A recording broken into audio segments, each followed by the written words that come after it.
A gas tanker has exploded in Boksburg, east of Johannesburg, killing several people. The explosion happened on a bridge this morning.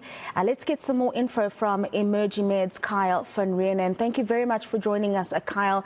And it's really unfortunate circumstances that you and I have to engage on Christmas Eve. A horror accident that has happened that has led to the death of many people, some of them critically injured. No doubt you've seen some of the visuals that have been circulating on social media. According to your team that is on the ground at the moment, what are the circumstances under which this gas tanker exploded? Good morning to the team. Good morning to viewers. Yes, so from what we can tell at this stage, it appears that a LP gas tanker collided with a concrete bridge. As the tanker attempted to go under the bridge, it collided with the structure of the bridge, which then led to it catching fire and exploding.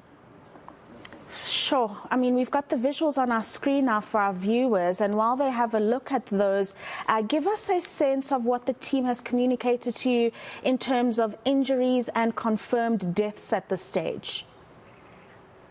So it's in terms of what we're seeing on the ground, to paint a picture for you, it's an absolute war zone. I'm more than certain that people have seen the horrendous videos that are circulating on social media. It's as though one can almost imagine a scene of a movie. When we arrived on scene, there were fatalities lying strewn across the roadway, several meters from where the explosion took place. There was, and there still are, several people with critical burn injuries. Emergency services from EMER-G-MED, our advanced life support paramedics, other emergency services are also in attendance. At this stage, we don't have an official count, and it will be premature of me to give you a number.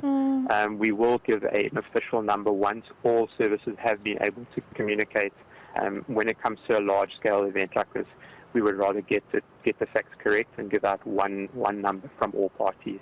I mean, no doubt, Kyle, you express it so well, saying that it looks like an absolute war zone at the moment. But in terms of EMER-G-MED workers, the paramedics on the ground, emergency services workers there, have they been able to contain the fire, and have they remained relatively safe? Because it does look like quite a volatile situation, that explosion.